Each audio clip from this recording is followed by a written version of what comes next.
पुनीत पावन शिव महापुराण की कथा भगवान देवाधिदेव महादेव की कृपा से, उनकी करुणा, उनकी उदारता से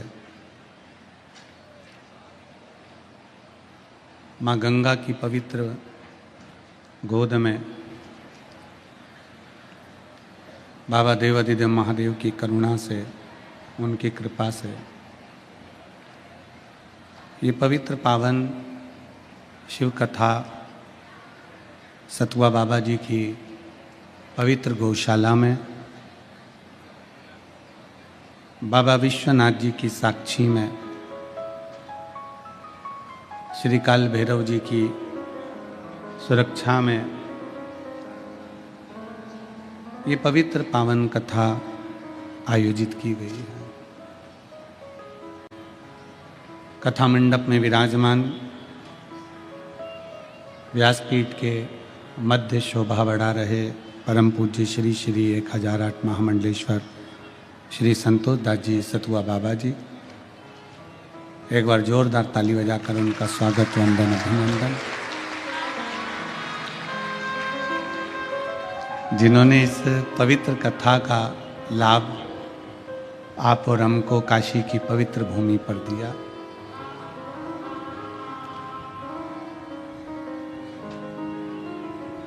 साथ में भेंट द्वारका से विराजे हुए गोपाल बाबा जी, रायसेन से पधारे परम पूज्य संत शिरोमणि एवं महाराष्ट्र की पवित्र सुंदर भाव से विराजमान संत महोदय, व्यासपीठ के सम्मुख में बैठे सभी संत, साधु, ब्राह्मण जन, गुरुजन, तपस्वी जन, साधक, उपासक एवं मेरी इस पवित्र काशी की भूमि के रहवासियों के पवित्र चरणों को प्रणाम करते हुए ये पवित्र कथा का लाभ ले लें। कथा के मुख्य यजमान के रूप में विराजमान काबरा परिवार पटना से श्री विजय कुमार रामचंद्र सुहासनी जी सुरेश्वर लातूर से, गोपाल बंसीलाल जी सोमानी परली बैजनाथ जी से। महाराज जी, ये वो सोमानी परिवार है जिन्होंने परली बैजनाथ में भी कथा कराई और कुबरेश्वर धाम पर भी कोरोना काल में आकर पूरे राष्ट्र की रक्षा के लिए कथा करवाई। इनके पिताजी और माताजी 12 ज्योतिर्लिंग कथा का संकल्प लिए बैठे हैं। बहुत बहुत साधुवाद। मंजू रानी जयप्रकाश प्रसाद पटना से बहुत बहुत साधुवाद के पात्र हैं। आज आपका जन्मदिन भी है, आपको बहुत बहुत साधुवाद है, बहुत बहुत साधुवाद।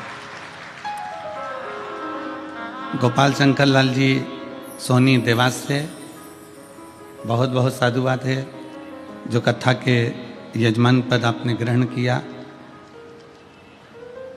छोटा सा भी अगर कोई बात होती है तो सोनी जी एक छोटा सा मैसेज आश्रम कर देते हैं कि गुरु जी ये समस्या खड़ी है, और बाबा कुबेर भंडारी इनकी सुन भी लेता है। तो इससे शिव कृपा है इन पर।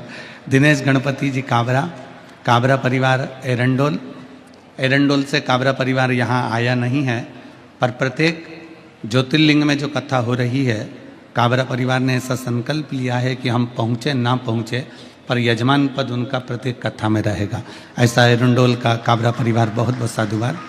अमित जी मुदगल अम्बाला हरियाणा से हैं, बहुत भाव से ये कथा के यजमान लगातार बन रहे हैं, ये शिव कृपा है।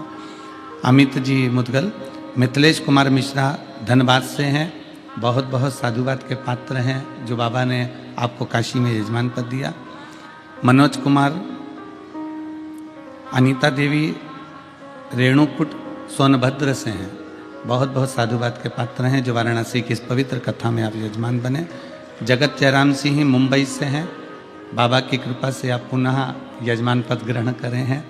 विनय नैना उमंग पंचाल मुंबई से हैं, ये भी यजमान परिवार, दोनों जो मुंबई के हैं, दोनों परिवार ही शिव से जुड़े हुए, भक्ति में ऐसे तल्लीन। नथुराम कृष्णा मोदी बीकानेर से बहुत बहुत साधुवाद के पात्र हैं, जो बाबा के धाम में कथा के यजमान बने, पूर्व में भी आप बने हैं। करण सिंह व्यासला, अनित सिंह द्वारा भोपाल से स्मृति स्व तेजराम, अमरभाई, मांगीलाल, शांताभाई, आप कथा के यजमान बने, बहुत बहुत साधुवाद। अनिल कुमार, नजरीन कुमार, श्रीमती धनराजी लालमा, स्मृति में शिवलाल बिंगन, दुलेश्वरी बिंगन, शंभूलाल बिंगन फिजी न्यूजीलैंड से हैं, जो कथा के यजमान बने हैं। रवि कुमार लक्ष्मी बरसिया छिंदवाड़ा से, बहुत बहुत साधुवाद, जो आप कथा के यजमान बने। चतुर्वेदी परिवार झांसी से, गुरुदेव ये दोनों भाई हमेशा साझा कर कर हर जगह पर बाबा की कृपा ऐसी होती है कि यजमान बन ही जाते हैं, ये शिव की कृपा है इन पर। श्री हर्षित केसरी संदीप राहुल केसरी वाराणसी से हैं, बड़े साधुवाद के पात्र हैं। हमारे केसरी परिवार एक ऐसा परिवार है जिन्होंने सीहोर में आकर कह दिया था कि सतुआ बाबा इस कथा को संभाल लेंगे तो कथा पूरी हो जाएगी गुरुदेव। तो मैं केसरी जी को भी बहुत बहुत साधुवाद देता हूँ।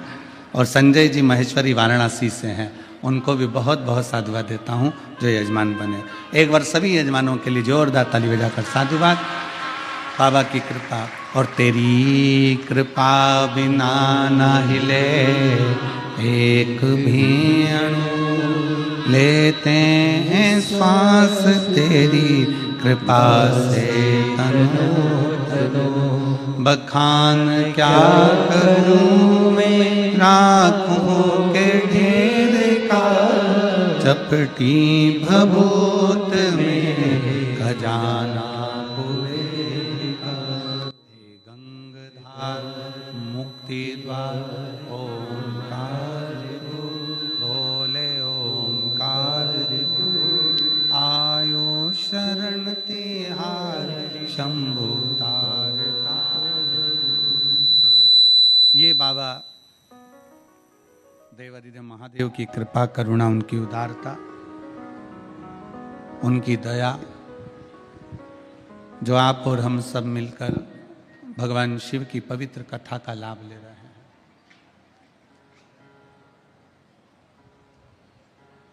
पहले ये बताओ, बाबा विश्वनाथ जी का दर्शन करने में और गंगा नहाने में और शिव पुराण सुनने में आनंद आ रहा है कि नहीं आ रहा है?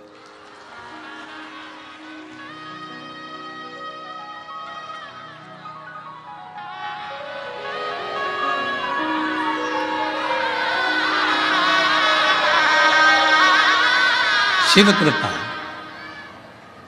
इत शिव पुराण है, उत विश्वनाथ है। इत शिव पुराण है, उत विश्वनाथ है।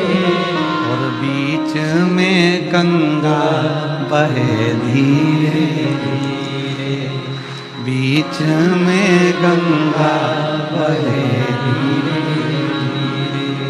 ओ बाबा तेरा डमरू बजे, भोले तेरा डमरू बजे। इधर शिव महापुराण की कथा है, उधर मेरा बाबा विश्वनाथ शंभु विराजमान है। और जैसे गंगा की धारा निरंतर बह रही है, अभी परम पूज्य संत शिरोमणि श्री सतुबा बाबा जी कह रहे थे कि ये शिव महापुराण तो निरंतर बहती है, निरंतर। 20 तारीख से चालू हुई, 26 तारीख को यहां विराम हो जाएगी। फिर 1 दिसंबर से 7 दिसंबर तक सिरपुर महाराष्ट्र में प्रारंभ हो जाएगी, जिसका समय 1 बजे से 4 बजे तक रहेगा। सिरपुर महाराष्ट्र की भूमि पर प्रारंभ हो जाएगी, वो पूर्ण होगी। फिर दिसंबर महीने में ही 16 दिसंबर से 22 दिसंबर तक अध्ययन पब्लिक स्कूल सेक्टर 4C, शताब्दी नगर, परतापुर, मेरठ, उत्तर प्रदेश में कथा प्रारंभ हो जाएगी। तो ये तो बाबा देवादिदेव महादेव की पवित्र कथा है, जिसका लाभ और आप और हम ले रहे हैं। बाबा जी कह रहे थे कि निरंतर चल रही है, आप लिए जाओ, पिए जाओ।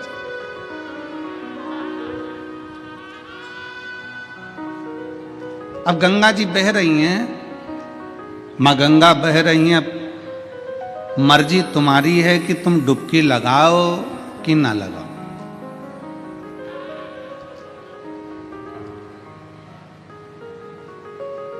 कई लोग महाराज जी ऐसे भी रहते हैं कि गंगा के तट पर रहते हैं पर गंगा ही नहीं नहाते हैं।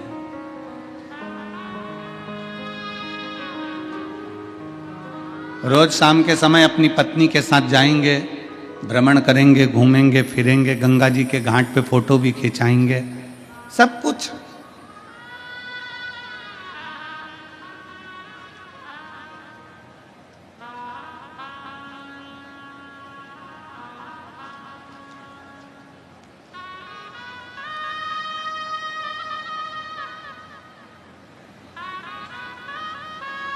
अभी कल की बात है, कल वो हम जहाँ ठहरे हैं ना, वहाँ पर वो उनके घर में कोई जीजी पूछ रही थी, गुरुजी हम मोबाइल से आपका फोटो खींचते हैं और हमने देखा कथा में बैठे बैठे लोग कैमरे से भी फोटो खींचते हैं, आप नहीं खींचते? अच्छा, वाराणसी के लोग बोलते बड़ा मीठा है, एक बात तो है।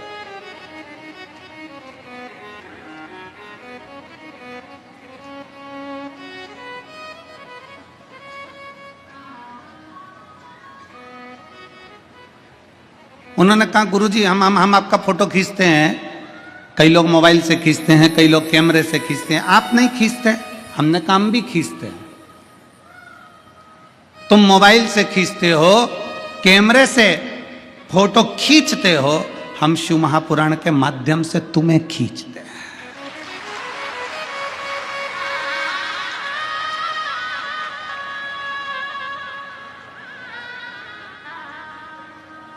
तुम्हारा फोटो डिलीट हो सकता है,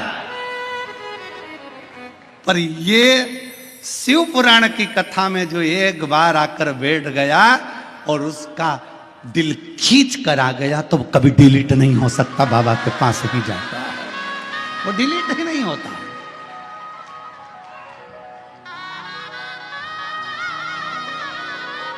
अब ये आपके ऊपर निर्भर करता है, आपके ऊपर ये निर्भर करेगा कि आप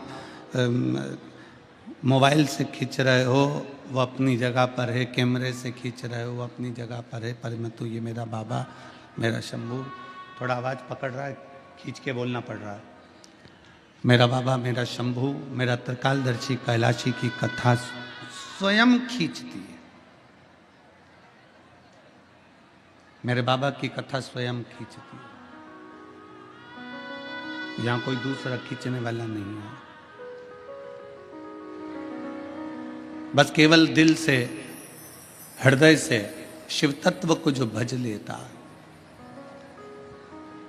भगवान ओघड़दानी को जो भज लेता है, वो शंकर का हो गया। कोई कैसे कह दे, वो कहते हैं ना कि निंदक, नकली और नास्तिक, इन तीनों से दूरी बनाकर रखना। क्योंकि मेरे ओघड़दानी, मेरे शंकर भगवान को, मेरे देव अधिदेव महादेव को ये तीनों पसंद नहीं। देव ऋषि नारद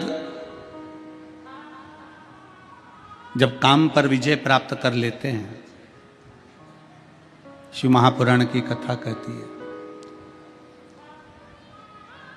और काम पर विजय प्राप्त करने के बाद में देव ऋषि नारद सबसे पहले देवाधिदेव महादेव के पास जाते हैं। शंकर भगवान ने देखा कि देव ऋषि नारद आए हैं, प्रणाम किया। कोई ऋषि, कोई संत, कोई साधु, कोई गुरुजन, कोई महात्मा, कोई जोगी, कोई सन्यासी, कोई तपस्वी, कोई साधक, कोई उपासक, कोई अगर आया है तो उसका सम्मान, उसका आदर करना, ये मेरे देव अधिदेव महादेव सिखाते हैं।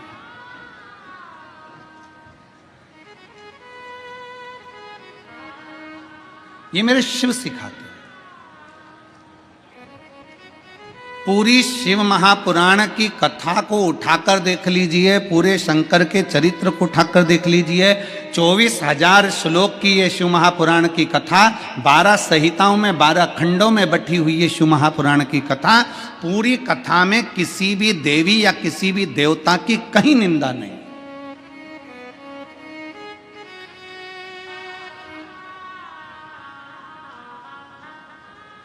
पूरी शिव महापुराण की कथा में किसी देवी देवता की निंदा नहीं है। पूरी शिव महापुराण की कथा में एक बात जरूर लिखी है कि शंकर करुणा कैसे करते हैं, शिव कृपा कैसे करते हैं, शिव दया कैसे करते हैं।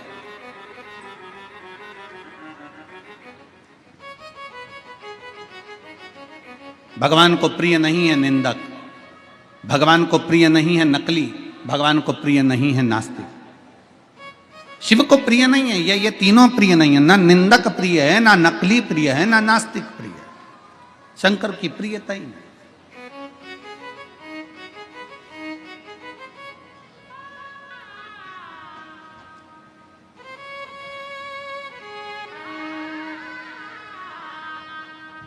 बाबा भोलेनाथ बैठे हुए थे, देव ऋषि नारद का आगमन हुआ, प्रणाम किया। नारद जी आए, प्रणाम, आदर किया, सम्मान किया, सत्कार किया। नारद जी आइए, क्या बात है। देव ऋषि नारद जी ने कहा कि भोले बाबा, हे शिव शंकर, जिस कामदेव पर आप विजय प्राप्त नहीं कर पाए उस कामदेव को मैंने जीता है, मैंने स्वयं जीता है।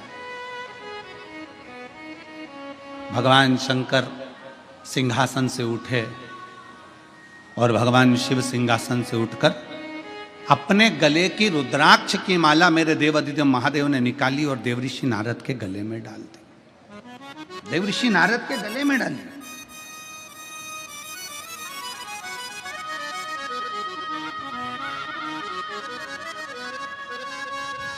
माला का मतलब जानते हो आप लोग? जम के बोलिए जरा। माला का मतलब जानते हो?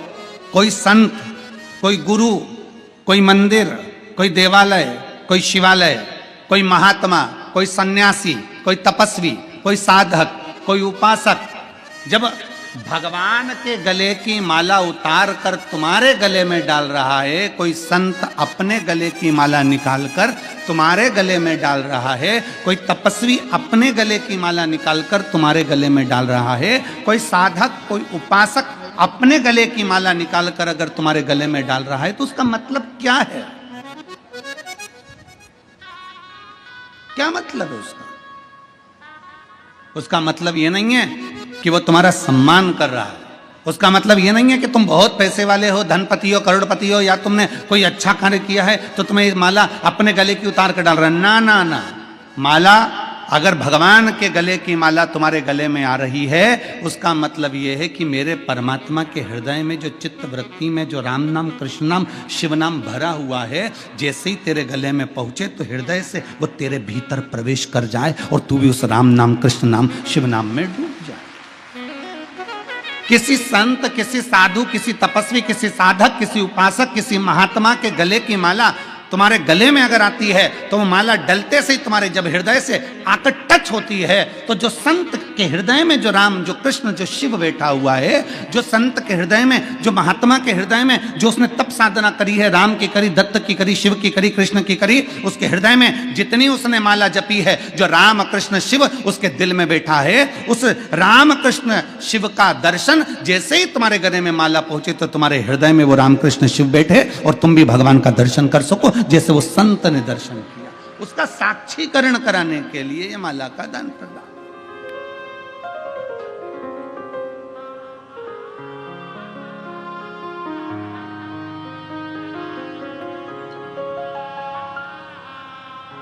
और मैंने तेरे ही भरोसे बाबा, तेरे ही भरोसे हवा बिच उड़ती जावांगी बाबा, डोर हत्तो छटी ना मैं कटी जावांगी। भोले मैं तेरी शंभो मैं तेरी हवा बिच उड़ती जावांगी, बाबा डोर हथो चली ना मैं कटी जावांगी। माला, शिव ने अपने गले की रुद्राक्ष की माला निकालकर शंकर भगवान ने देवऋषि नारद को वो माला दे दी। देवऋषि नारद के गले में वो माला आ गई।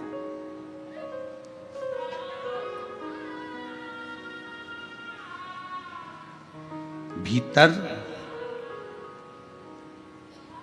देवऋषि नारद के हृदय चित्त में भीतर अहंकार बहुत भर गया था। रुद्राक्ष का सबसे पहला काम है कि महाराज जी अपन आपके आशीर्वाद से परसों के दिन इंटरव्यू में पूछा गया था कि शंकर भगवान तो क्रोध के देवता हैं, भस्म कर देते हैं। शिव जी को तो क्रोध का देवता बताया गया है, वो तो भस्म कर देते हैं। इंटरव्यू लेने वाले वो भव्य जी ने पूछा कि शंकर जी तो क्रोध करते हैं, क्रोध के देवता, आपका क्या कहना है? हमने भव्य जी को एक बात मां गंगा की गोद में बैठकर मणिकर्णिका की साक्षी में कही कि शंकर भगवान को लोग कहते हैं ये भस्म कर देते हैं, पर शंकर को समझो तो सही, शिव अनायास कभी क्रोध नहीं करते, कभी क्रोध नहीं करते। अगर शंकर भगवान क्रोध के देवता होते तो उनका नाम आशुतोष नहीं होता, उनका नाम आशुतोष नहीं होता। शिव क्रोध के देवता नहीं है। शंकर भगवान भस्म करते हैं। किसको भस्म करते हैं? शिव महापुराण की कथा कहती है जो शंकर की शरण में जाता है उसका अहंकार शिव भस्म कर देते हैं। जो शंकर के पास जाते हैं उनके भीतर का काम, आसक्ति, तृष्णा, लोभ, वासना, ये सब भगवान शंकर भस्म कर देते हैं। शंकर भगवान क्या भस्म करते हैं? तो जो शंकर के पास में आता है वो अपने अभिमान को नष्ट कर बैठता है, अभी अपने भीतर की अभिमतता समाप्त कर बैठता है। अग्नि के पास जाओगे तो हाथ में जो वस्तु है वो सबसे पहले जलेगी, तुम्हारे कपड़े सबसे पहले जलेंगे। अर्थात तुम्हारे भीतर जो अहंकार भरा हुआ है, तुम्हारे भीतर जो अभिमतता भरी हुई है, तुम्हारे भीतर जो अहम भरा हुआ है, वो समाप्त होगा, वो समाप्त होगा। तुम्हारे भीतर जो भरा हुआ,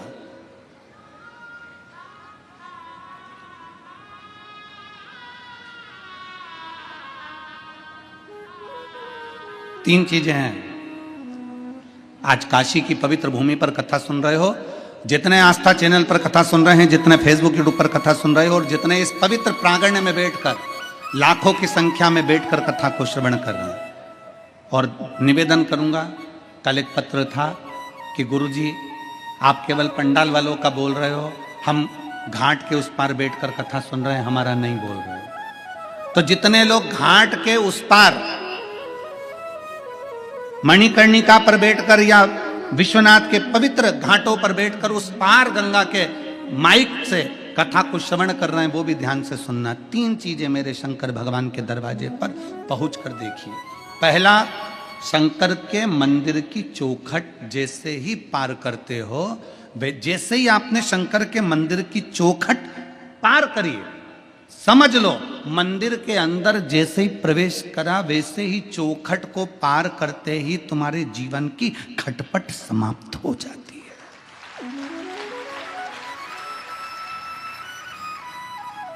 मंदिर में भगवान शंकर के देवालय में, शिवालय में जैसे ही प्रवेश करोगे, चौखट के अंदर गए और खटपट समाप्त। दूसरा, भगवान शंकर के मंदिर में पहुंचकर जब शिखर का दर्शन करते हो, शिखर,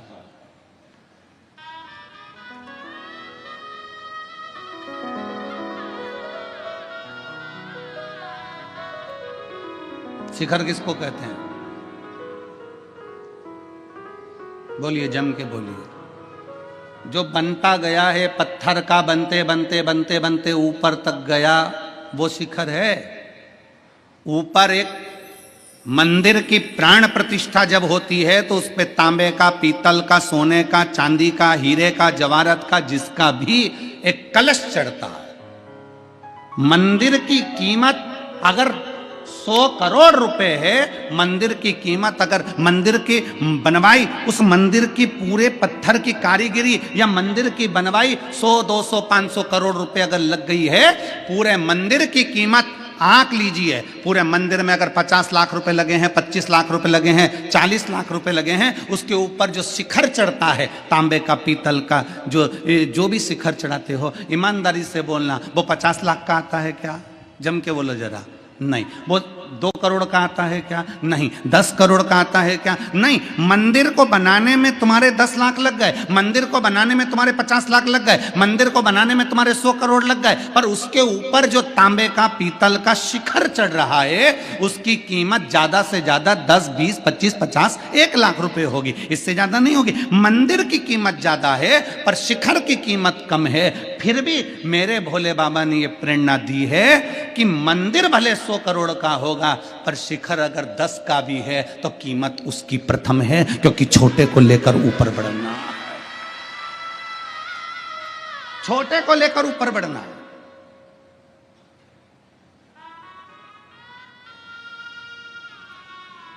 छोटे से छोटे व्यक्ति को आगे बढ़ाने का प्रयास किया जाए।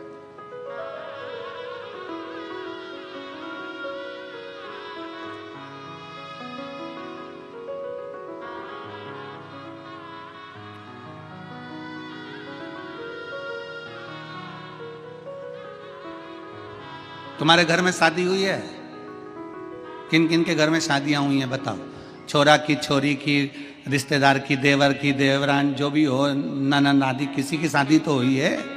चलो ठीक है। शादी में बर्तन वर्तन आए हैं? दहेज में आए हैं ना? इतना बड़ा भगोना, इतनी बड़ी परात, इतने बड़े बड़े बर्तन, इतना बड़ा हंडा, इतनी बड़ी थाली, सब बड़े बड़े बर्तन है। और शादी में चम्मच भी आई, गिलास भी आई, छोटी थाली भी आई, प्लेट भी आई, कटोरी भी आई, बड़े बर्तन। आप में से कितने लोग हैं जिनके घर में सारे जो दहेज में बड़े बर्तन आए थे, वो सारे बर्तन आज भी तुम प्रयोग में कर ले रहे हो? रोज प्रयोग में ले रहे हो? रोज उपाय प्रयोग में लेते हो क्या? रोज उसमें खीर बनाते हो क्या? रोज उसमें सब्जी बनाते हो क्या? बड़े बर्तन में रोज सब्जी नहीं बनती, बड़े बर्तन में रोज आटा नहीं उसनता, बड़े बर्तन में रोज चाय नहीं बनती, बड़े बर्तन में रोज खीर नहीं बनती। बर्तन जो छोटे छोटे हैं ना, वो तुमने निकाल लिए, रोज प्रयोग में आ रहे हैं, बड़े तो कभी कभी काम आते हैं। उसी तरह मेरे विश्वनाथ कहते हैं कि छोटों को साथ लेकर आगे बढ़ो, क्योंकि ये छोटे हमेशा काम आएंगे, बड़े एक दिन छूट जाएंगे। छोटे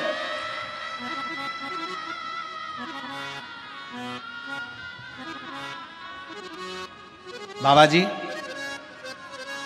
मैं उत्तर प्रदेश सरकार के माननीय मुख्यमंत्री योगी जी के लिए एक शब्द कहूंगा।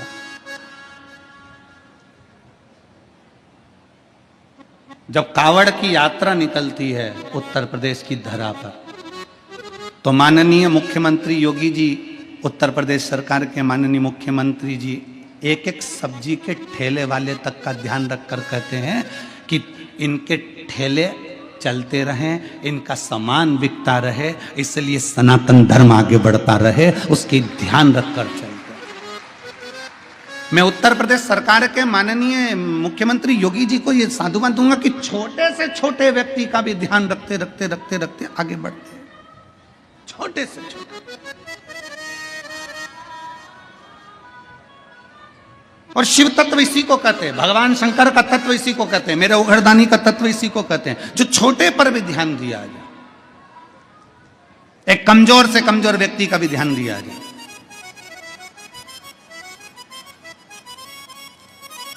और शंभु शरणे मांगू घड़ी रे, दुख काटो दया करीन दर्शन। मंदिर कितने का भी हो, पर शिखर छोटा सा, भगवान भोलेनाथ कहते हैं शिखर की कीमत किसी पुराण के अंदर ये नहीं लिखा कि शिखर दर्शनम सर्व पाप नाशनम। केवल शिव महापुराण की कथा कहती है शिखर दर्शनम सर्व पाप नाशनम।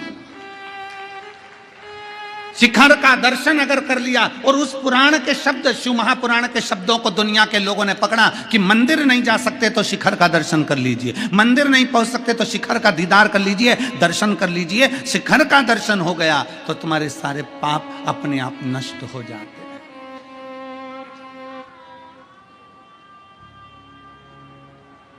अपने आप।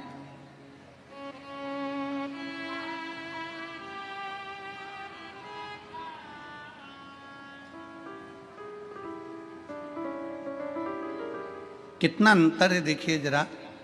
आज तक किसी ने यह नहीं कहा कि ताजमहल का दर्शन करो तो तुम्हारे पाप मिट जाएंगे।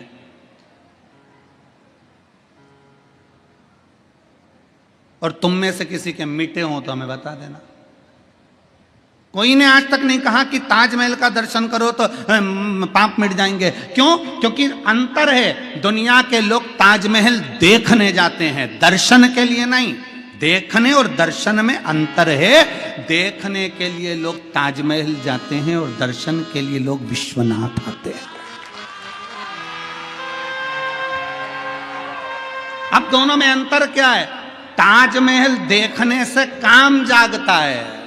क्या काम जागता है? इतने में पत्नी बाजू में खड़ी थी, सुनो तो ऐ जी, उन्होंने उसकी पत्नी के लिए ये बनवाया, तुम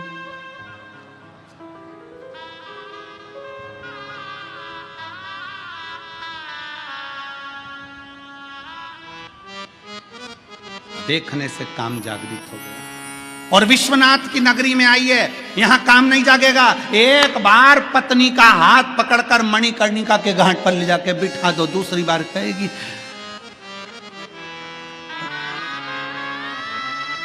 सिर पे पल्लू लेके पति के चरण छूती हुई बोलेगी तुम्ही मेरी पूजा। दूसरी बार नहीं बोलेगी। और 3 रात्रि तक तुम्हारे चरण छू कर कहेगी। पति पूछेगा हार चाहिए? नहीं। अच्छी वाली साड़ी?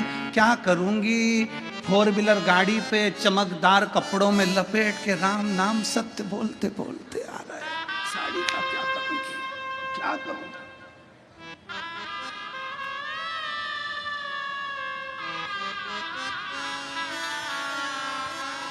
अरे देख लिया संसार हमने, देख लिया सब मतलब के यार हमने, देख लिया झूठे नाते झूठे रिश्ते, झूठे नाते झूठे रिश्ते। अरे झूठा है संसार हमने देख लिया सब मतलब के यार हमने देख लिया। तुरंत धर्म पत्नी कह देगी नहीं नहीं, अब मेरे को कुछ नहीं चाहिए, मैं तो बस देखने में, ताजमहल देखने में काम बढ़ रहा है, ताजमहल देखने में आसक्ति बढ़ रही है, ताजमहल देखने में वासना बढ़ रही है। पर विश्वनाथ की धरा पर शिखर का दर्शन कर कर, मणिकर्णिका के घाट का दर्शन कर कर, गंगा का स्नान कर कर, यहाँ देखा नहीं है, यहाँ दर्शन करा। दर्शन करा तो आसक्ति भी चली गई, काम भी चले गया, वासना भी चली गई, तृष्णा भी चली गई, लोभ भी चले गए, सब कुछ समाप्त हो गया। फिर जब घर गए तो केवल एक आत्मा थी और शिव परमात्मा था, उसके सिवाय कुछ भी नहीं, कुछ भी नहीं।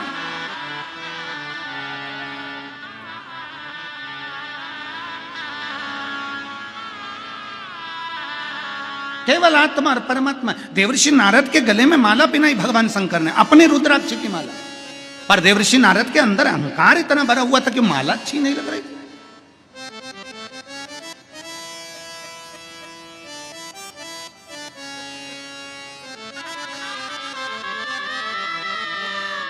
महाराज जी, सभी बड़े बड़े जो, बहुत बड़े बड़े जो महात्मा आदि कथाकार होते हैं, उनके यहाँ कोई मिलने जाता है तो वो इतना बड़ा बड़ा प्रशस्ति पत्र, फोटो सब देते हैं। ये बैठे हुए हैं, कथा में आने वाले, और यहाँ पर भी कई लोग बैठे हैं। हमारे सीहोर में कोई भी मिलने आता है, चाहे बड़े से बड़ा संत, साधु, तपस्वी, साधक, उपासक, या कोई राजनेता, सत्ताधारी भी आए, हमारे यहाँ उसको प्रमाण पत्र या फोटो या कोई मोन्टो नहीं दिया जाता। हमारे यहाँ तो केवल एक रुद्राक्ष दिया जाता है, जो मेरे शंकर भगवान ने देवऋषि नारद को दिया। ये मोन्टो, ये फोटो तुम ले जाकर टेबल पर रख दोगे, पर वो रुद्राक्ष सीहोर का, वो कुबेरेश्वर धाम का रुद्राक्ष, जब व्यक्ति के जीवन में थोड़ी सी भी तकलीफ आएगी, वो रुद्राक्ष तांबे के लोटे में पानी भरकर डाला, शंकर को चढ़ाया और पी लिया, 3 घंटे के अंदर खड़ा होकर मानेगा ये शिव तत्व है, ये वो घड़ी है। और उसका प्रमाण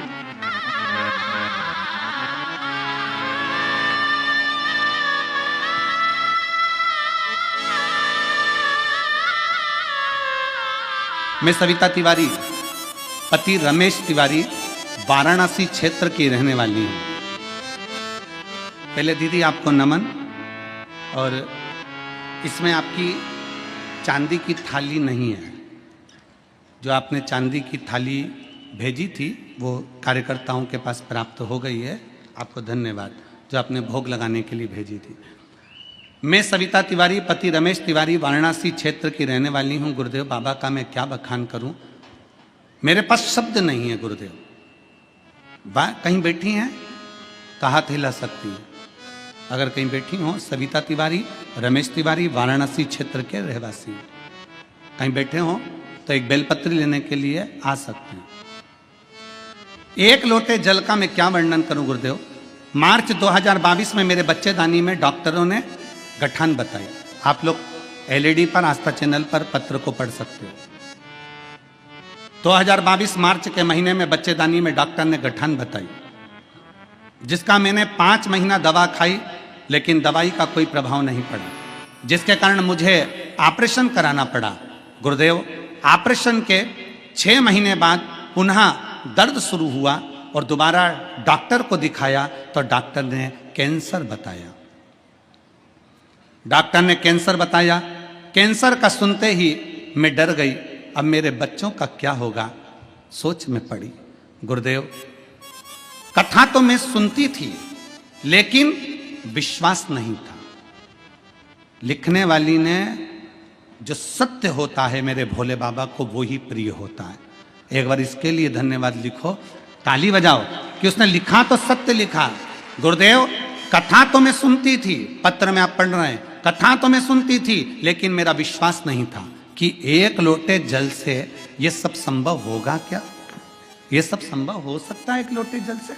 फिर भी मैंने बाबा की कृपा से जल का उपाय करना प्रारंभ करा, आंकड़े की जड़ का भी प्रयोग करना प्रारंभ करा। जो मुझ सुन लेती थी कथा में वो सब कर लेती थी। और गुरुदेव बाबा ने मेरी सुनी, बाबा ने ऐसी कृपा करी।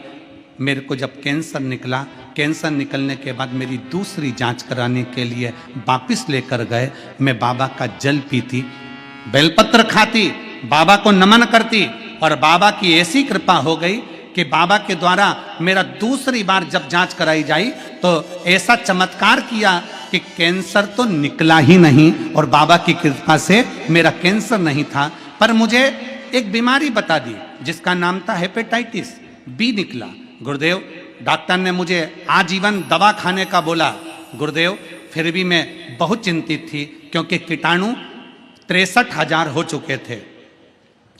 हेपेटाइटिस बी के कीटाणु 63,000 हो चुके थे। फिर भी मैंने बाबा पर विश्वास किया, और एक दिन स्वप्न में मैंने देखा कि आपका जो फोटो था उस फोटो पर से बेलपत्र नीचे गिरी। मैं समझ गई कि बेलपत्र खाना है, केवल मैंने स्वप्न में देखा।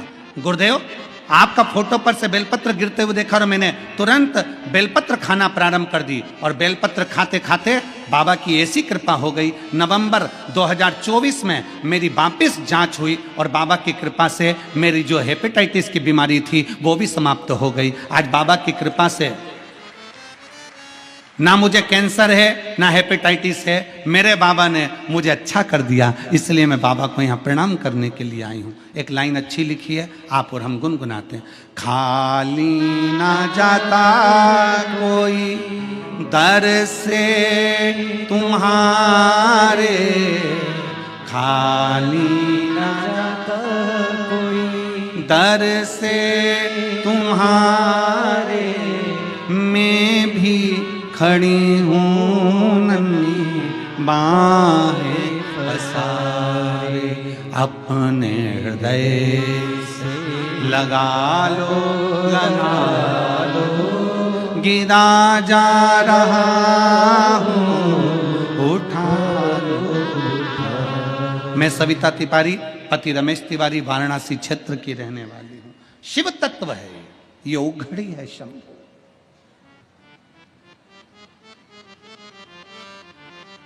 क्या दें हम, क्या प्रदान करें हम? और फिर निवेदन है, तुम अगर आस लगाकर बैठो कि सियोर वाले महाराज के पास कुछ हो, तो फिर निवेदन है, हमारे पास में केवल दो ही चीज है, एक श्री शिवाय नमस्तुभ्यम और दूसरा कुबेरेश्वर बाबा का रुद्राक्ष और शिव महापुराण की कथा। दिल से बाबा को एक लोटा जल, तुम जहां रहते हो, तुम सियोर आओ चाहे मत आओ, तुम कुबेरेश्वर धाम आओ चाहे मत आओ, तुम तो अपने नजदीक में जो शंकर का मंदिर है, तुम्हारे करीब में जो शिवालय है, तुम वहां एक लोटा जल लेकर जाओ और शंकर जी को दिल से एक लोटा जल चढ़ाकर श्री शिवाय नमस्तुभ्यम, श्री शिवाय नमस्तुभ्यम, एक लोटा जल समर्पित करिए, दिल से समर्पित करिए।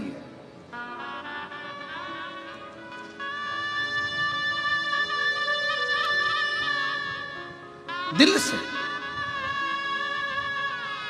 सारी समस्या का हल एक लोटा जल। श्री शिवाय नमस्तुभ्यम जपते रहो, स्मरण करते रहो, भजते रहो।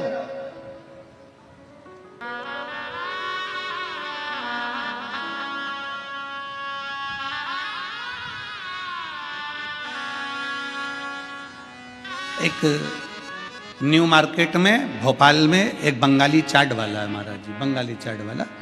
न्यू मार्केट में आप जाएंगे तो बंगाली चाट वाला, उसका एक ठेला लगता है, सबके ठेले चलते हैं, उसका ठेला नहीं चलता। वो बाबा के धाम आया, कुबेरेश्वर धाम, बाबा से विनय करे, क्या करूं, मुझे एक बार महाराज जी से मिलाओ, बड़ी मुश्किल से मिलना भी हुआ। हम आरती के लिए जा रहे थे, मिलना हो गया, मिलना हुआ तो कहे गुरु जी बहुत दुखी। हमने काहे को दुखी, बाबा को एक लोटा जल चढ़ा, भगवान का भजन कर, श्री शिवाय नमस्तुभ्यम बोल, बस बाबा सब कर देगा।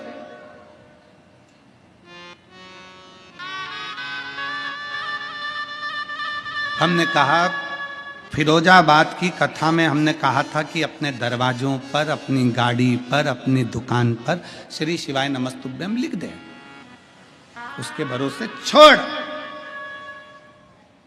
क्या करूं, लिख दे ठेले के ऊपर, बंगाली चाट अपनी जगह होगी, तू तो ठेले पर लिख दे श्री शिवाय नमस्तुभ्यम। वो लाया, एक स्टिकर चिपका दिया। कल हम अपने मोबाइल से, जो आशीष जी का मोबाइल है, उससे हम आपको दर्शन कराएंगे उसके ठेले की भीड़ का, और श्री शिवाय नमस्तुभ्यम लिखेगा। श्री शिवाय नमस्तुभ्यम में वो तत्व है जो स्वयं खींचता है।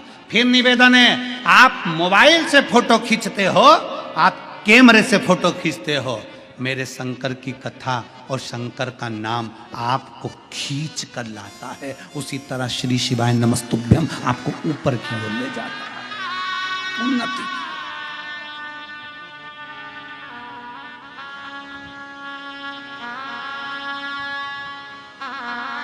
देव ऋषि नारद के गले में रुद्राक्ष की माला दी, सुहाई नहीं, देव ऋषि नारद को अच्छी नहीं लगी रुद्राक्ष की माला। और शंकर भगवान ने कहा, सुनो देव ऋषि नारद, आपसे हाथ जोड़कर निवेदन है, जो तुमने मुझसे कहा कि मैं कामदेव को नहीं जीत पाया, ये बात तुम किसी को मत कहना। और सुनो नारद जी, जो मुझसे प्रेम करता है ना, उससे तो बिल्कुल मत कहना। जो मुझसे प्रेम करता है,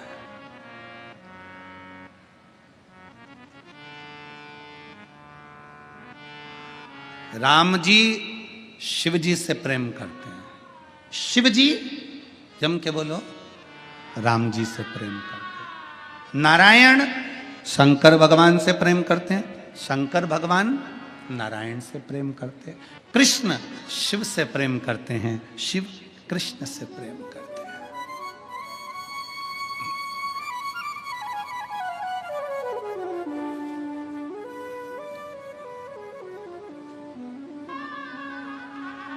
और हम और आप विवादों में घिरे हुए हैं, हम और आप विवादों में घिरे हुए हैं। हम कहते हैं, कोई कहता है शंकर के मंदिर मत जाना, कोई कहता है शंकर जी का जला हुआ जल मत पीना, कोई कहता है शंकर जी को बेलपत्र मत चढ़ाना, कोई कहता है शंकर का प्रसाद मत खाना, कोई कहता है राम जी के मंदिर मत जाना, कोई कहता है कृष्ण के मंदिर मत जाना, कोई कहता है इसके मंदिर मत जाना, उसका प्रसाद मत खाना। हम आपस में झगड़ा कर रहे हैं, पर ब्रह्मा विष्णु सदा जानत अविवेक, भोले जानत ओम अक्षर के प्रणव अक्षर के यह तीनों एक, ओम हर हर हर। हम ये संकोच में पड़े हुए हैं। वो कहता है राम वाला, वो कहता कृष्ण वाला, वो कहता शिव वाला, पर इनमें भेद नहीं है, कोई भेद नहीं है। भगवान के राम कृष्ण शंकर मेरे नारायण में कोई भेद नहीं।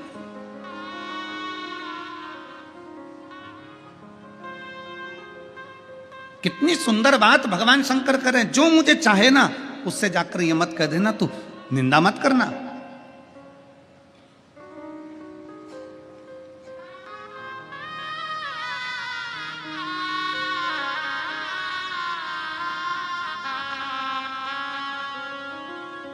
भगवान शिव की कथा कहती है कि शंकर को निंदक प्रिय नहीं है, प्रिय नहीं है। निंदक, नकली और नास्तिक शंकर को प्रिय नहीं है। कल कथा में क्या कहा था आपको, सबको याद है कथा की बात? जम के बोलो जरा।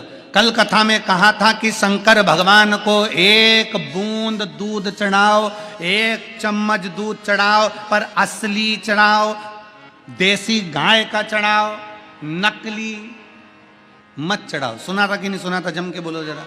सुना था ना, क्योंकि शिव जी को नकली प्रिय है ही नहीं।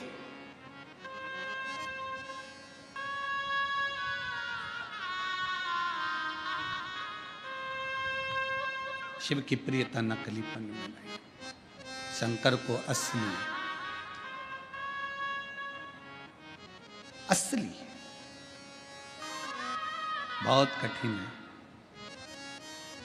असलता का जीवन जीना बहुत कठिन है। नकली जीवन जीना तो सरल है, बहुत सरल।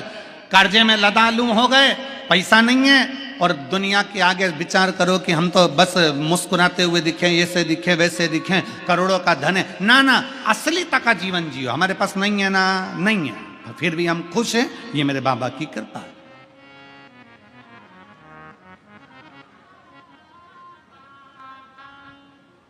नकली तक का जीवन नहीं जीना।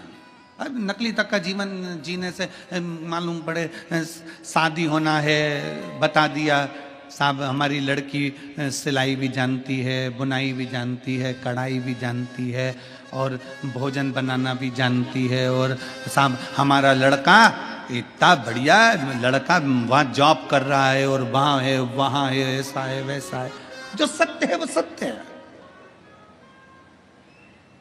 एक पत्र है,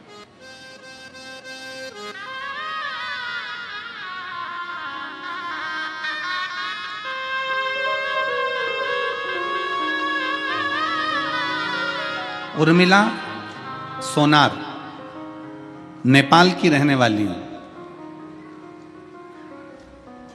बाबा की कथा सुनने के लिए यहां विश्वनाथ की धरा पर आई हूं। कहीं बैठी हो तो हाथ हिला सकती हैं। उर्मिला सोनार, नेपाल की रहने वाली हूं, बाबा की कथा के लिए यहाँ आई हूं। गुरुदेव, कहीं बैठी हो तो हाथ हिला सकती हैं, और एक बेलपत्र लेने के लिए आ सकती हैं। अगर कहीं बैठी हो तो हाथ हिलाएं। आई हैं क्या? हाथ हिला तो एक बार। हाँ, दिख गई हो माँ, हाथ हिलाओ वापिस, वापिस हाथ हिलाओ। दिख गई हो, दिख गई। आ जाइए, एक बेलपत्र ले जाइएगा, आ जाओ। मैं उर्मिला सोनार नेपाल की रहने वाली हूं। बाबा का मैं वर्णन क्या करूं गुरुदेव। मेरे 3 लड़के हैं, तीनों घर पे बेरोजगार बैठे हैं, बाहर जाने के लिए भटक रहे हैं। उनके पास में इतना, हमारे पास पैसा भी नहीं कि मेरे लड़कों को मैं कहीं जॉब लगवा दूं, नौकरी लगवा दूं। हमारे पास रुपया नहीं है गुरुदेव। कहां भेजूं इन तीनों बच्चों को? तीनों की तीनों लड़के बेरोजगार हैं गुरुदेव। दिन भर हमारे घर के चाट बेचते हैं, रात को खाने के लिए थोड़ा सा पैसा आता है ना, तो 3 बच्चे और हम सब मिलकर उसको पाते हैं। कैसे अपने जीवन को जिए गुरुदेव, समझ में नहीं आता। एक दिन पूरा परिवार भोजन कर रहा था और भोजन करते करते अपने आप को कोस रहे थे और कोसते कोसते आपकी कथा सुनने को मिल गई। बस कथा सुनी तीनों बेटों ने और हमने नियम ले लिया कि शंकर के मंदिर में झाड़ू लगाएंगे, पोछा लगाएंगे, 1 लोटा जल चढ़ाएंगे। बेटों ने भी संकल्प ले लिया कि ये सियोर वाला महाराज कह रहा है ना इतनी शर्त के साथ कि सारी समस्या का हल 1 लोटा जल है, तो अब हमें भी देखना है कि 1 लोटे जल में क्या होता है। गुरुदेव बाबा की ऐसी कृपा हुई। फिर आपकी कथा चलते चलते एक दिन सुनने को मिला कि नेपाल के वीरगंज में आपकी कथा हो रही है और आपने कहा था कि पंडाल में बैठकर, कथा के पंडाल में बैठकर जो मांगते हो श्री शिवाय नमस्तुभ्यम कहकर वो मिलता जरूर है। मैं अपने तीनों लड़कों को लेकर वीरगंज नेपाल की कथा में पहुंच गई। वहां बैठकर पंडाल में कथा सुनी, खूब झाड़ू करा, कचरा उठाकर फेंकने लगी, सेवा करने लगी। और बाबा की क्या कृपा होती है गुरुदेव। मेरे बेटे ने एक इंटरव्यू पहले दे रखा था, उस इंटरव्यू का कॉल आ गया और मेरे बड़े बेटे की नौकरी विदेश में लग गई। आज बाबा की कृपा से लाखों का पैकेज हो गया गुरुदेव। एक बेटे की नौकरी लग गई, लाखों का पैकेज हो गया, दूसरे की तैयारी चालू हो गई, क्योंकि अब थोड़ी सहायता मेरे बाबा ने देना प्रारंभ कर दी। हमें नहीं मालूम था गुरुदेव, क्या कुबेर भंडारी ऐसे भंडार भरते हैं। आंखों से आंसू निकलता था गुरुदेव। आज खुशी के आंसू हैं। हम बाबा को प्रणाम करने के लिए यहां पहुंचे हैं। और तेरी कृपा बिना एक भी लेते हैं श्वास, तेरी कृपा से शिव कैसे कृपा करता है। दुनिया के लोग कहते हैं क्या कथा के पंडाल में बैठकर श्री शिवाय नमस्तुभ्यम कहकर मन से मांगा जाए व्यासपीठ के सामने, तो क्या बाबा देता है? क्यों नहीं देता। फिर निवेदन करूंगा, इस पूरे प्रांगण में, पंडाल के अंदर, पंडाल के बाहर लाखों की संख्या में आप लोग बैठे हो, लाखों की संख्या में। दिल से बाबा से कहना, दिल से सुनेगा। 3 महीने में मेरा बाबा तुम्हारी भी झोली भरेगा, वो देगा। दिल से कहा, मेरे भोले तेरा सहारा है, मेरे बाबा तेरा सहारा है, मेरी नैया का तू किनारा, मेरी नैया का तू किनारा। मेरे बाबा तुझे पुकारा है, मेरे भोले तुझे पुकारा है, मेरी नैया का तू किनारा है। उस माँ ने एक बात लिखी, वो हम बताना भूल गए, वो भी सुन लो।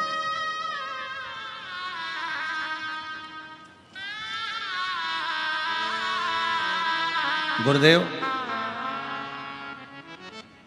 विदेश में जाने के लिए, टिकट के लिए लाखों रुपए चाहिए रहते हैं। कहां से आते हैं? बेटे ने कहा, मां 4 से 5 लाख रुपए लगेंगे। पैसे कहां से आएंगे? कॉल लेटर तो आ गया, पैसे कहां से आएंगे जाने के लिए? मां लिखती है, तो पासपोर्ट बनवा, व्यवस्था बाबा करेगा। गुरुदेव जिस दिन पासपोर्ट बनवाया और शंकर के मंदिर में जाकर हम तीनों बेटे और माँ ने जब बाबा के चरणों की झाड़ू लगाई है ना, जल लाकर घर के दरवाजे पर छीटा है ना, वहीं विदेश से कॉल आया कि तुम्हारे टिकट के लिए पैसा तुम्हारे खाते में डलवा दिया गया।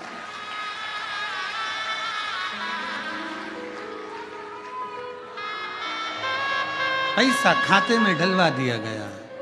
शायद ये होता नहीं, पर बाबा की कृपा है, शिव कृपा है। उस पर करा भरोसा, उस पर करा गया विश्वास, उसकी दृढ़ता,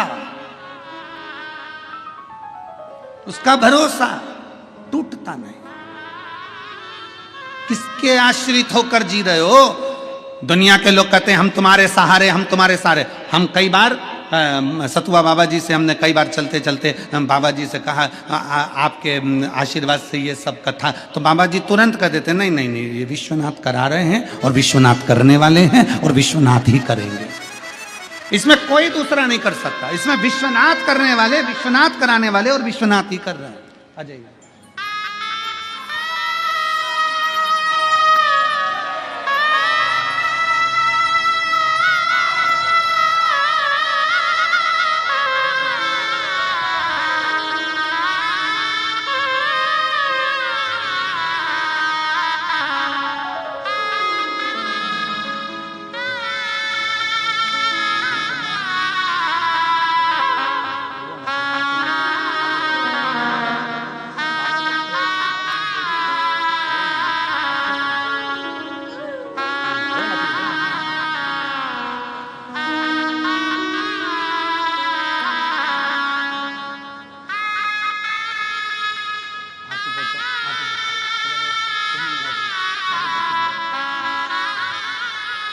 और रिश्ता तेरा मेरा सबसे प्यारा, रिश्ता तेरा मेरा। नेपाल से आई हैं, बेटे की जॉब लग गई है, चाट का ठेला लगाते थे, जो मिल जाता था खा लेते थे। कभी नहीं सोचा था कि बाबा कुबेर भंडारी ये सब भंडार भर देगा। रिश्ता तेरा मेरा सबसे प्यारा, रिश्ता तेरा मेरा सबसे प्यारा। तू मेरा बाबा, मैं हूँ तेरा, मैं हूँ तेरा। तू मेरा बाबा, मैं हूँ तेरा, मैं हूँ तेरा। रिश्ता तेरा मेरा सबसे प्यारा, तू मेरा बाबा, मैं हूँ तेरा, मैं हूँ तेरा। उसका संबंध है आपसे, उसकी रिश्तेदारी है आपसे। हमसे लोग कहते हैं एक लोटा जल में क्या है। हम कहते हैं जब जल चढ़ाते हो ना, सुदामा जी भगवान कृष्ण के पास में गए थे तो सुदामा जी तंदूल लेकर गए थे। भगवान तंदूल फाँकते समय पोटली को देख रहे थे, जो सुशीला सुदामा की पत्नी की साड़ी का पल्लू था। भगवान भी तुम्हारे हाथ से जब जल चढ़ा हुआ देखता है तो तुम्हारे घर के लोटे की दशा देख लेता है कि इसको चाहिए क्या, क्या चाहिए।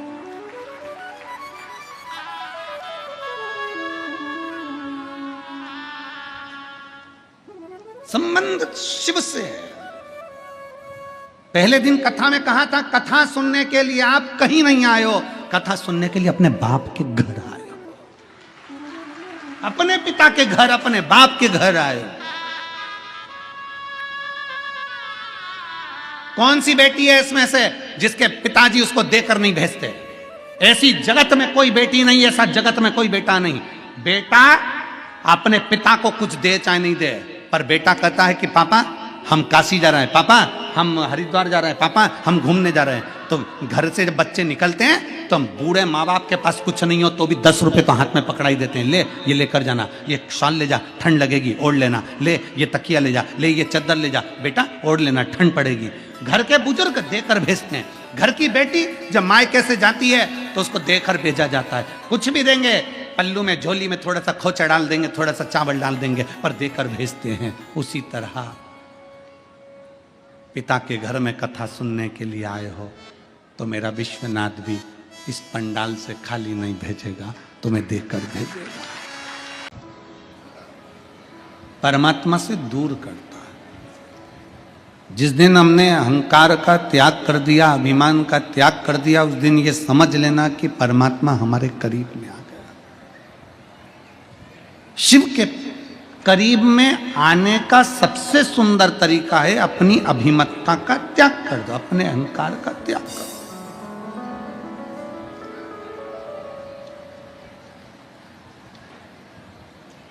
शिव के मंदिर जाते हो रोज, तो शंकर के मंदिर में रोज जाते हो तो रोज बाबा से प्रार्थना करना, बाबा इस शरीर के अंदर, इस चित्त के अंदर कभी अहंकार मत आना, और आना भी नहीं चाहिए।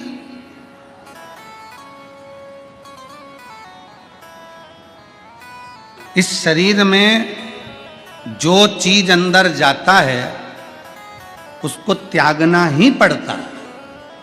नहीं त्यागेंगे तो शरीर को रोगी बना देगी। हम भोजन करो, पेट भर कर करो,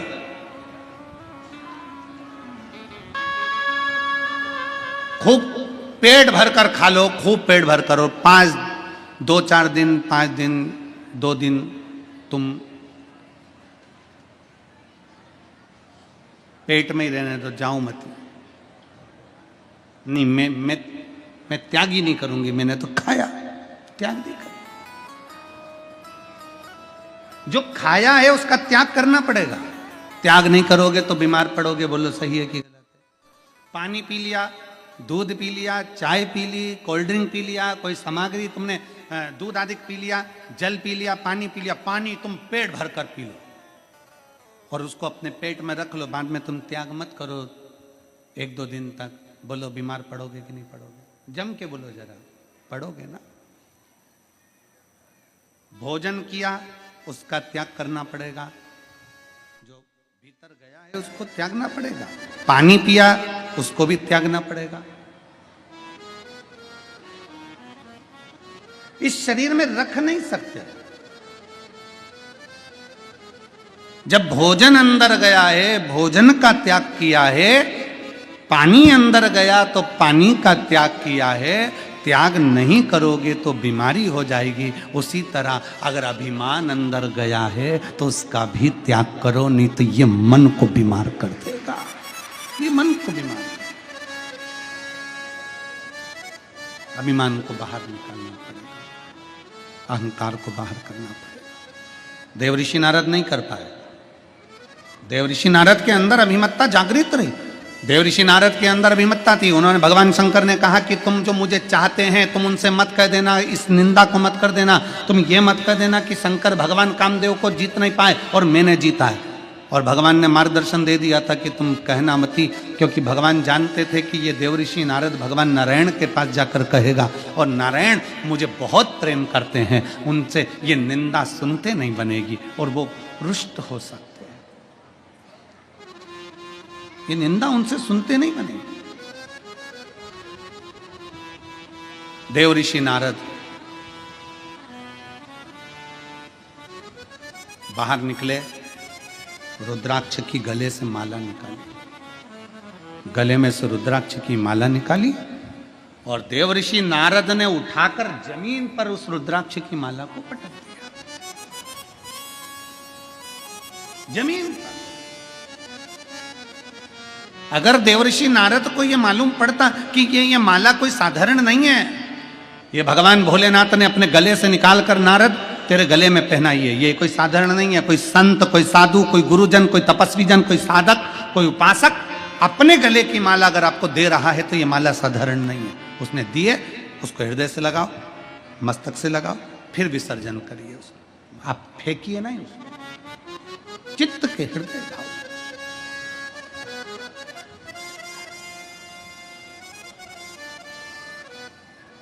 हमारे सतुआ बाबा जी तो कहते हैं, जब विश्वनाथ जी के मंदिर में दर्शन करने गए और विश्वनाथ जी के मंदिर में से इतनी सारी माला उन्होंने पिना दी, पुजारी जी ने, उनको नमन करता हूँ।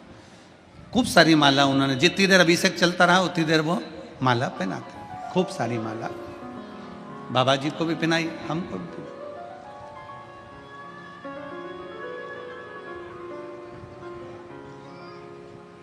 सतुआ बाबा जी बोले, आज माला के रूप में ऐसा लग रहा है जैसे विश्वनाथ गले लग रहे हैं और अपने दिल से अपने दिल की बात कर रहे हैं। ये संत का स्वभाव होता है, ये संत का एक भाव होता है कि माला में भी शिव तत्व की प्राप्ति को जाने, एक एक चीज में शंकर को पहचाने।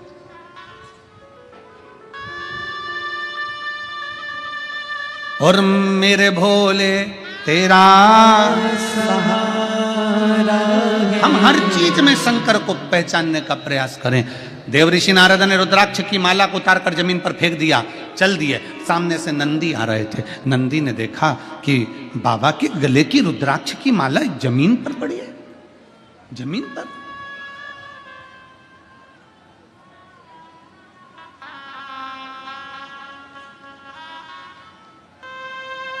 एक निवेदन आप सबसे, विश्वनाथ जी का दर्शन करने के लिए जाओ, सबकी डलिया में फूल बेलपत्री रहती है, बोलो रहती कि नहीं रहती है? कईयों की डलिया में से बेलपत्र जमीन पर गिर जाती है, पर एक निवेदन है, करवद्ध विश्वनाथ जी के मंदिर में अगर जमीन पर बेलपत्र पड़ी है ना, आपने उसको उठाकर झोली में रख लो, भले उसका कोई प्रयोग ना करो, पर उसको ले जाकर बाद में विसर्जन कर दो, पर वो बेलपत्र किसी के पांव में मत आने दो, उतने में भी मेरा बाबा तुम पर कृपा कर दे,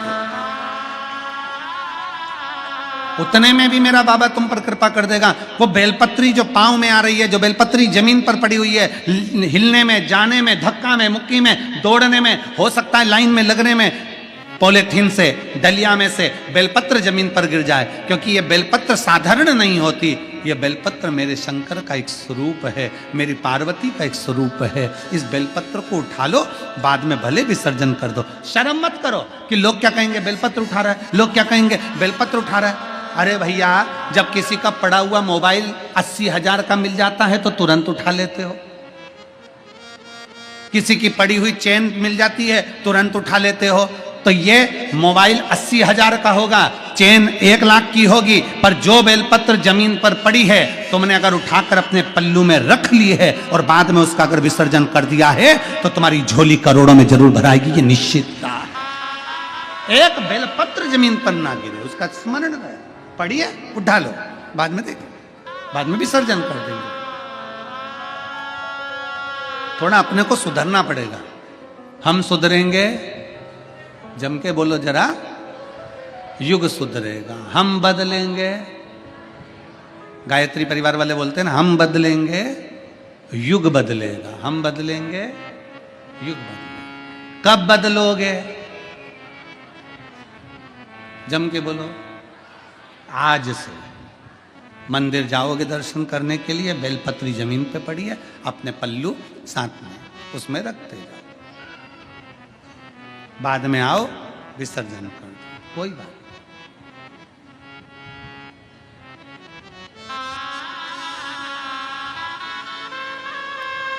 उसके मंदिर को स्वच्छ रखिए, स्वच्छ, उसके मंदिर को स्वच्छ रखो, वो तुम्हारी जिंदगी को स्वच्छ कर देगा, तुम्हें कभी भटकने नहीं देगा, कभी नहीं। स्वच्छ रखिए। देव ऋषि नारद ने रुद्राक्ष की माला को फेंक दिया, नंदी ने उठा ली, नंदी लेकर भगवान शंकर जी के पास पहुंच गए। हर हर महादेव। जैसे ही नंदी पहुंचे, भगवान शिव जी ने पूछा, नंदी बड़े क्रोध में आए हो, बड़े गुस्से में आए हो, बड़े क्रोध।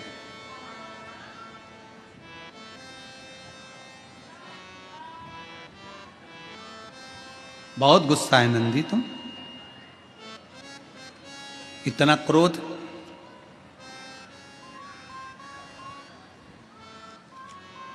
इतना क्रोध, ये ठीक।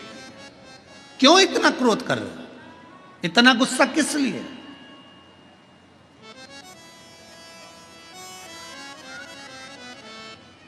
अच्छा, क्रोध जो होता है ना,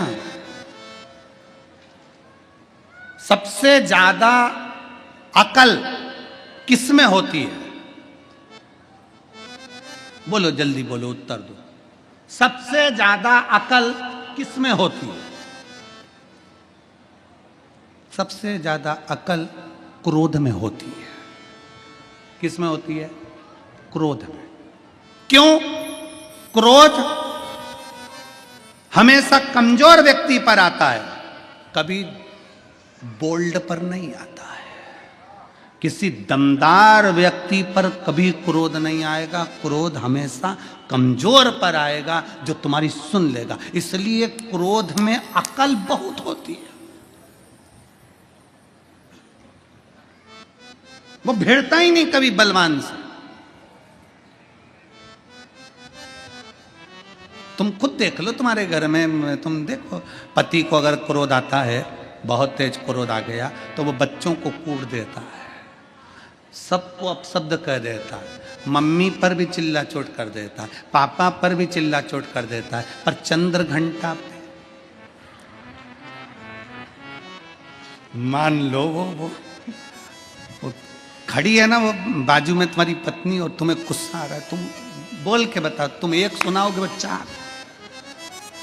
वो तुरंत, उसको रोज आदत में, रोज जगदीश भगवान की आरती करती है, तेरा तुझको, उसको ये आदत में कि तुमने मुझे कहा और मैंने तुम्हें सुनाई, तुम दो, वो चार।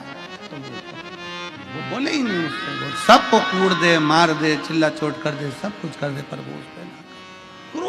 क्रोध में अक्ल। नंदी, ए नंदी, तो इतना क्रोध में क्यों है? नंदी कहता है, मुझे क्रोध इसलिए आ रहा है क्योंकि देवर्षि नारद ने आपके गले के रुद्राक्ष की माला को जमीन पर पटक दिया। रुद्राक्ष की माला? हाँ, कोई बात नहीं। अब जरा ध्यान देना, बहुत सावधानी से सुनना। प्रश्न करने वाले प्रश्न करते हैं कि शंकर जी को भस्म कर देते हैं, क्रोध कर देते हैं। शिव पुराण कहती है, जिसके गले की माला देवर्षि नारद ने जमीन पर पटक दी हो, वो शंकर कह रहे हैं, नंदी गुस्सा मत करो, क्रोध मत करो, अब जो हो गया वो हो जान दो। माला मुझे दे दो, मैं वापिस पहन लूंगा। माला मुझे दो, मैं वापिस पहन लूंगा। वापिस? हाँ प्रभु। शंकर भगवान नंदी कह रहे हैं, आप देवर्षि नारद के गले की चढ़ी हुई माला वापिस पहन लोगे? शंकर भगवान कहते हैं, सुनो नारद, बेलपत्र और रुद्राक्ष, तुलसी का दल, ये तीन ऐसे हैं जो कभी अशुद्ध नहीं होते। ये शुद्ध की शुद्ध है। बेलपत्र, रुद्राक्ष और तुलसी का दल या तुलसी की माला, ये कभी अशुद्ध नहीं होती। ये शुद्ध की शुद्ध है, इसमें अशुद्धता नहीं है, ये शुद्ध है। अब कई माताएं बड़े बहुत सारे प्रश्न करते हैं, कई लोग प्रश्न करते हैं, अरे गुरुजी तुमने तो सबको गले में रुद्राक्ष पहना दिया, अरे गुरुजी तुमने सबके गले में रुद्राक्ष पहना दिया, कोई यहाँ जा रहा, कोई वहाँ जा रहा, कोई ये कर रहा, कोई वो कर रहा, कोई गुटखा खा रहा, कोई पान खा रहा, कोई ये कर रहा, कोई वो कर रहा, और तुमने सबको कह दिया कि रुद्राक्ष पहनो, रुद्राक्ष पहनो। उसका दोष नहीं लगेगा। शिव महापुराण की कथा कहती है, अगर तुम्हारे गले में रुद्राक्ष है, तुम हॉस्पिटल में जा रहे हो, चाहे दुनिया में कहीं पर भी जा रहे हो, रुद्राक्ष शुद्ध का शुद्ध रहता है। रुद्राक्ष कभी अशुद्ध नहीं होता। रुद्राक्ष कभी अशुद्ध नहीं होता, उसकी शुद्धता बरकरार रहती है। बेलपत्री जमीन पर गिर गई है, उठा ली, धोली, चढ़ा दी, शिव स्वीकार करेंगे। तुलसी का दल गिर गया है, उठाया, धोया, चढ़ाया, भगवान स्वीकार करेंगे। इसमें अशुद्धता का भाव नहीं, अशुद्धता का भाव।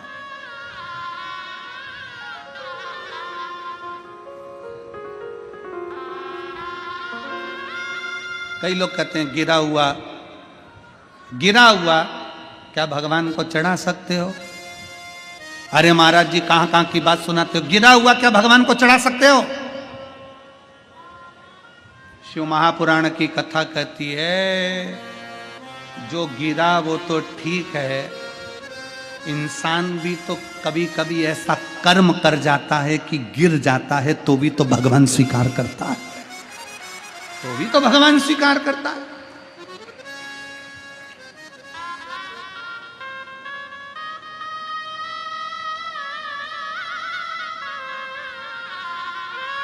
हम जैसे हैं शिव वैसा हमें स्वीकार करता है, होता है, सबको स्वीकार करिए।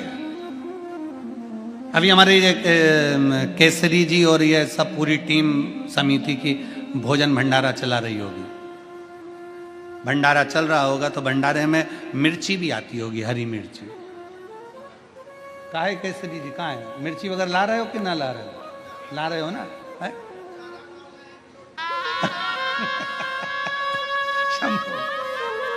तो ये हरी मिर्ची वगैरह सब आ रही हो गया। अब ईमानदारी से बोलना, मेरी जीजियां भी बैठी हैं, 5 किलो हरी मिर्ची लेकर आते हो, उसमें से 4, 5, 10 हरी मिर्ची बेकार निकलती है कि नहीं निकलती? बोलो जम के बोलो जरा, निकल।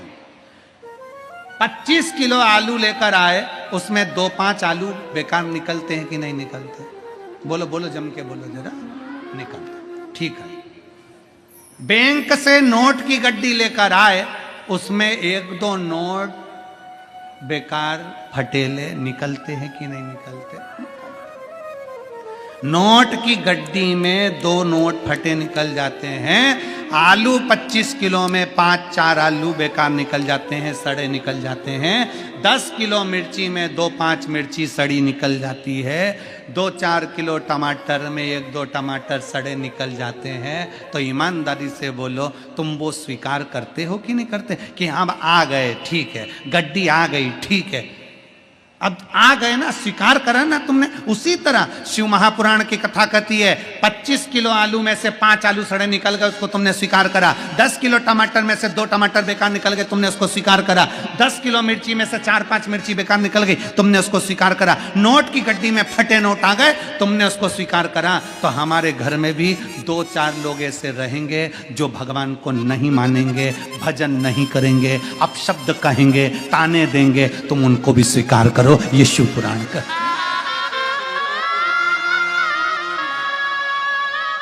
ये शिव महापुराण की कथा कहती है, हमें उसमें दोष नहीं देखना। कई माताएं कहती मेरी जेठानी तो मंदिर ही नहीं जाती, मेरी देवरानी तो मंदिर में नहीं जाती, वो तो जल ही नहीं चढ़ाती। हमें दोष नहीं, उनको स्वीकार करो, ठीक है ना। हमारी जेठानी हमको गाली देती है, कहां जा रही हो? काशी, कथा सुनने के लिए? क्यों वो सियोर वाले महाराज के चक्कर में पड़ी हो? क्यों कथा में जा रही हो? आप शब्द कहते हैं, स्वीकार करो, कोई बात नहीं। समझ लो 10 किलो टमाटर में 2 टमाटर गड़बड़ है, स्वीकार करो। समझ लो 25 किलो आलू में, हमारे घर में 25 लोग हैं, हमारे 25 किलो, तुम्हारे घर में कितने किलो हैं? सबको गिन लो। पति पत्नी, 2 बेटे, सास ससुर 6 और ननन नंदोई, ऐसे मिला के तुम सबको गिनो। गिनोगे तो अंदाजा लग जाएगा कि 15 किलो हो कि 20 किलो हो। अब 15 किलो 20 किलो में 1-2 टमाटर गड़बड़ निकल जाए तो क्या टेंशन ले, ठीक है, चलने दो, चलने दो, जो होगा देखा जाएगा। पर हमारी आदत क्या हो जाती है कि हम सोचते हैं नहीं नहीं नहीं ये तो बेकार हो गया, अब टेंशन लेके बैठ गए, मेरे 2 टमाटर गड़बड़ हो गए। 10 किलो लेके आई थी, 2 टमाटर बेकार निकल गए। 20 किलो लेकर आई थी, 2 आलू बेकार निकल गए। नहीं सोचना, बिल्कुल नहीं सोचना। हम तो बाबा के भरोसे चलते हैं, हम तो बाबा के भरोसे चलते हैं। ये दुनिया वाले तो बाबा के भरोसे चलते। अगर सब्जी अच्छी बनाना है, परिवार को अच्छा बनाना है, तो 1-2 टमाटर या 1-2 हरी मिर्ची या 1-2 आलू को मत देखो। घर को अच्छा बनाना है तो इनको मत देखो जो दिन रात निंदा में लगे हैं, उनको किनारे में पटक दो। जो अच्छे अच्छे हैं वो अच्छे से बघारो, खाओ, आनंद में रहो, अपनी जिंदगी मस्त जियो। कई लोग ऐसे होते हैं, अभी कथा हो रही है काशी में, 2-4 टमाटर यहाँ भी गड़बड़ हो सकते हैं, ऐसा नहीं। 1-2 आलू यहां पर भी गड़बड़ निकल सकते हैं, उसमें कोई दिक्कत नहीं, हो जाता है कभी कभी। टमाटर है, आलू है, ढेरों के भीड़ में थोड़ा बहुत कमजोर निकल सकता है, हो जाता। और निवेदन है, 1 दिसंबर से 7 दिसंबर तक जो सिरपुर जिला धूलिया महाराष्ट्र की पवित्र कथा जो होने वाली है, उनसे भी निवेदन मिलेंगे बहुत सारे जीवन में, पर ध्यान रखना कि अपन को जोड़ कर चलना है, सबको जोड़ कर चलो, सबको। देव ऋषि नारद, तुम जाकर भगवान नारायण से कुछ मत कहना। पर नारद तो नारद थे, सीधे पहुंच गए भगवान विष्णु के पास। भगवान नारायण, श्रीमन नारायण, श्रीमन नारायण, श्रीमन नारायण, श्रीमन नारायण। पहुंच गए। भगवान विष्णु के नेत्र खुले। नारायण ने पूछा, देव ऋषि नारद आए, प्रणाम नारद जी, आइए। शंकर भगवान ने देव ऋषि नारद को बैठने के लिए स्थान दिया था। शंकर भगवान ने देव ऋषि नारद के गले में माला भी पहनाई थी, पर भगवान विष्णु ने देव ऋषि नारद को बैठने के लिए स्थान नहीं दिया। क्यों? क्योंकि भगवान नारायण जानते थे कि मेरे स्वामी, मेरे देवाधिदेव महादेव ने स्थान दिया, वहां नहीं बैठा, तुम्हें क्या स्थान दिया? क्यों नहीं दिया? देव ऋषि नारद को भगवान नारायण ने गले में माला नहीं पहनाई। देव ऋषि नारद ने आते से कहा, सुनो भोले बाबा नारायण। भगवान विष्णु से कहा, प्रभु जिस कामदेव को भगवान शंकर नहीं जीत पाए, उस कामदेव को नारद ने जीता है। जैसे ही सुना, भगवान नारायण की आंख से आंसू बहने लगा, मेरे नारायण रोने लगे। क्यों? क्योंकि नारद, शास्त्र कहता है कि निंदा करने वाला भी पापी होता है और निंदा सुनने वाला भी। जम के बोलो जरा, ना ना ना ना, गलत बात बोल रहे हो तुम लोग। निंदा करने वाला पापी होता है और निंदा सुनने वाला महापापी होता है। अब बजाओ ताली जोरदार वाराणसी वालों के लिए, इसको कहते हैं जोरदार बात कही। आज मेरी जीजियां कद्दू की सब्जी खाए बैठी है, बहुत प्रबल ज्ञान, बहुत जोरदार, अच्छी। पापी तो केवल निंदा करने वाला होता है। निंदा करने वाला का काम क्या है? केवल पापी निंदा करेगा, निंदा करेगा। शिव पुराण की निंदा, शिव भक्ता की निंदा, शिव भजन की निंदा, भगवान की कथा की निंदा, भगवान की निंदा, मंदिर की निंदा, देवालय की निंदा, शिवालय की निंदा। निंदा करने वाला केवल निंदा करेगा, वो केवल पापी है, पर सुनने वाला महापापी।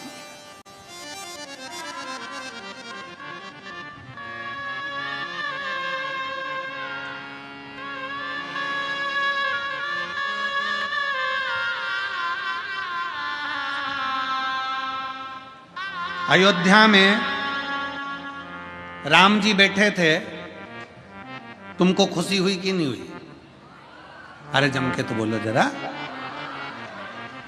हुई थी? ठीक है। सारे महात्माओं ने, सारे देश ने अपने अपने गांव में, अपने अपने नगर में, अपने अपने मोहल्ले में खूब सजाया, दिया लगाया, खूब बाबा का प्रवेश कराया। राम जी अवध में बैठे। ध्यान देना जरा, किस चीज की खुशी? अवध में राम बैठे, अयोध्या में राम बैठे, पर मेरे भारत की भूमि का गौरव यह था कि जिस समय राम जी अवध में आए थे, उस समय केवल राम अवध में ही उत्सव मना था, पर अभी जब मेरे राम अवध में आए तो पूरा भारत और विदेश में भी उत्सव मन रहा था। मतलब दिल में राम बैठ गया, दिल के अंदर राम बैठ गए थे, हृदय चित्त में राम बैठ गए थे, इसलिए तो हम दिए जला रहे थे। हमारे भीतर राम उतर गए थे, इसलिए हम आतिशबाजी छोड़ रहे थे। हमारे भीतर राम उतर गए थे, इसलिए हमने द्वार सजाए थे। हमारे भीतर राम उतर गए थे, इसलिए हमने रंगोली बनाई थी। हमारे भीतर राम उतर गए थे, इसलिए हमने पकवान बनाए थे, मिठाइयां बनाई, खूब लड्डू बटवाए, क्योंकि हमारे भीतर राम उतर गए थे। तो राम केवल अवध में नहीं, राम तुम्हारे दिल रूपी अवध में भी बैठ चुका है।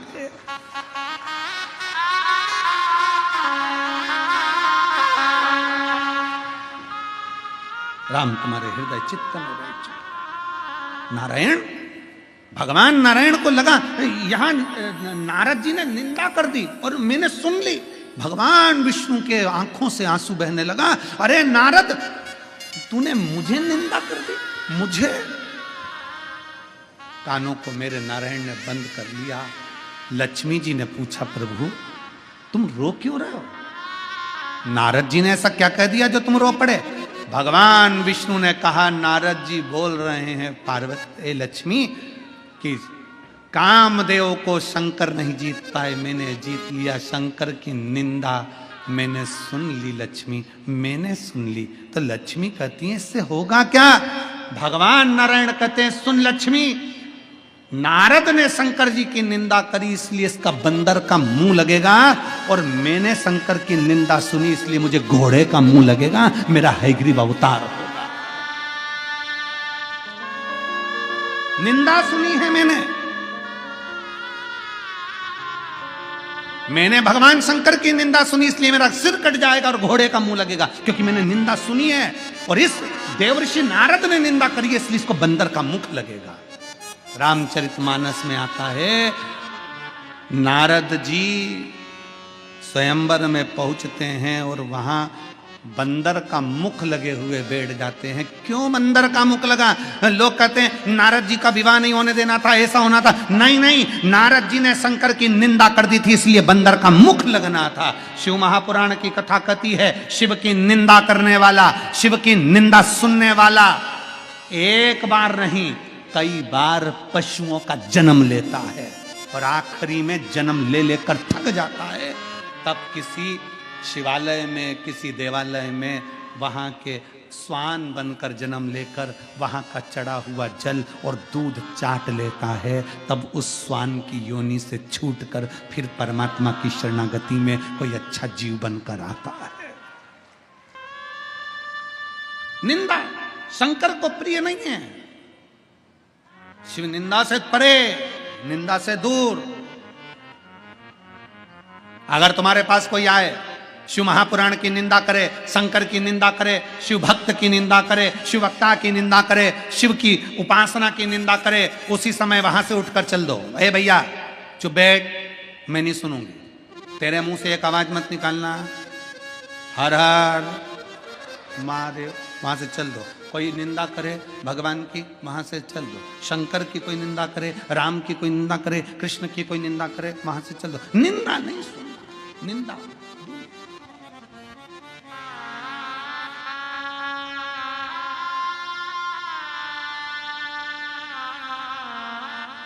कितना अच्छा मनुष्य का देह मिला है। परमात्मा का भजन करो। रात्रि के समय पर हमारे वो विकास पंडित जी कह रहे थे, गुरु जी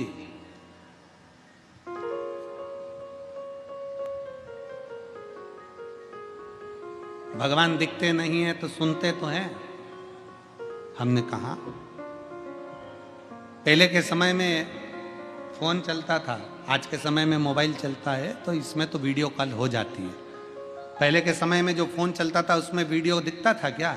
व्यक्ति दिखता था, उसमें तो बस बटन घुमाई और बटन घुमाने के बाद नंबर लगाने के बाद डायल करने के बाद आप उठाकर बात कर लो। जिससे बात कर रहे हो वो तुम्हें दिख नहीं रहा, जिससे बात कर रहे हो वो तुम्हारे सामने नहीं है, जिससे बात कर रहे हो वो तुम्हारे साक्षी में नहीं है। जिससे बात कर रहे हो वो तुम्हारे सामने नहीं है, वो दिख नहीं रहा, पर तुम उससे बात कर रहे हो, वो तुम्हारी बात सुन रहा है, सुनने के बाद उसका उत्तर दे रहा है। उसी तरह मेरा भोले बाबा तुम्हारे सामने दिखेगा नहीं, मेरा शंकर तुम्हारे सामने दिखेगा नहीं, पर तुम जब कहोगे तो दिल से सुनेगा और उसका उत्तर जरूर देगा। मेरा शिव दिखेगा नहीं पर उत्तर जरूर देगा, समय आएगा उत्तर का और उत्तर देगा। आप तो उसका भजन करिए, सारी समस्या का हल एक लोटा तुम तो चढ़ाते रहो। तेरे मंदिर में आना मेरा काम है और मेरी बिगड़ी बनाना तेरा काम। तुम उसकी चौखट पर जाते रहो, उसको जल चढ़ाते रहो, उसका स्मरण करते रहो, सुनेगा जरूर। आप उसका भजन करते रहो। शिव शंकर भोलेनाथ हो नाथ, तेरी महिमा अपरम।